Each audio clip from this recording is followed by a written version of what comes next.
A1A Homes collapses. Let's have a look.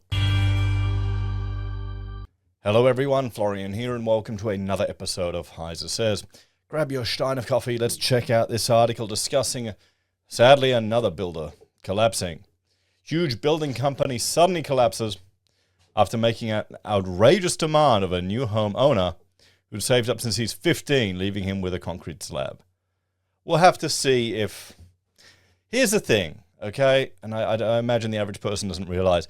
Getting to that slab is a lot of work, okay? It's not cheap. Concrete's expensive. The labor is a nightmare. It takes a lot to do. It's not cheap, okay? It's not cheap. Stop pretending like it's only a slab. Trust me, I've been pouring concrete now, learning all about it. I've got a lot more respect for concreters. So, a building company has collapsed 2 months after one of its prospective homeowners left in the lurch when he was charged an extra 150 grand. A1A Homes and its company A1A Commercial Builders, based in Point Cook in Melbourne Southwest, went into administration on May 2nd. The company built residential and commercial builds around Australia and New Zealand, with its website and social media pages filled with photos of finished homes or houses under construction. But the company has been bombarded with a series of one-star reviews online, and one customer recently revealed how the company had started building his dream home, but then asked for an additional six-figure sum. Yeah, is that the home that they were proposing? Why no eaves? Why no eaves? I guess you don't need eaves in Australia, hey? So, Abhishek Marjan, 27, attended a site meeting with the company in Melbourne in August 2022 about his property, which he'd bought a year earlier. He was told rising costs meant the original $675 price tag of his home had increased to $800,000, and that probably isn't a lie. Mr. Mahajan, a planner with the National Disability Insurance Scheme, did not have the money and could not raise an extra loan for that amount. Personal loans were usually 5 or 10 grand, he said, while 125 was the size of a deposit on a house. Mentally, I was so damn sick from the inside, he told News Corp in March before the collapse. I was having breathing issues when I spoke to the builder. I was having a mini heart attack, as you've lost everything in that split second. He claimed he was left with no option but to cancel the contract with the builder after the meeting. His parents immigrated to Australia from India when he was 15, and the industrious teen set about studying and working part-time. His first job was at the fast food chain Subway in Melbourne, from which he put aside as much as he could with the dream of one day building his own home. He recently got married in his adopted homeland, an experience he described as a migrant's dream. Building his own home was supposed to top that off with the great Australian dream, property ownership. Instead, he has just a concrete slab where his house should be, and is paying land tax and council bills, and describes the whole experience as a disaster. He needs to redesign and make a smaller house.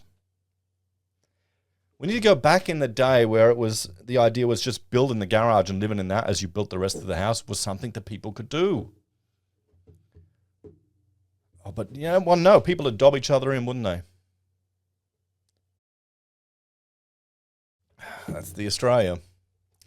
In a statement, A1A Homes disputed the version of events recounted by Mr. Majan, warning some accusations were completely not true, but failed to answer questions. As you know, publishing false defamatory statements will have consequences. We will seek compensation if there will be damages to A1A Homes' reputation. A1A Homes has a string of one-star reviews online, with many clients expressing their frustration at their incomplete builds. Just be aware of this builder. I've signed a house contract with this builder 2 years ago. Still, my house is in complete lockup. Yeah. The market's overheated. Guys, this is happening. Another said working with A1A Homes was one of the worst experiences. They poured slab 1 year ago and did nothing after that. Other clients have had positive experiences with the company. The most recent notice from the corporate watchdog says creditors will meet for a second time. Yeah, so they've gone under. It looks like they've just been caught up in the construction apocalypse like everyone else.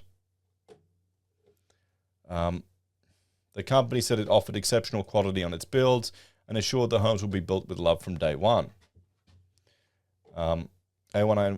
A1A Homes is committed to doing the right thing for exactly the right reasons. We're dedicated to being up to date with the building trends and to continually innovate in the industry. Both A1A Homes and A1 Commercial Builders have the same office address and contact details online. Calls from the Daily Mail to the company go straight to voicemail. Exhaustive attempts to seek comments went unreturned. So there we go, guys. Let's have a bit of a talk about this one again.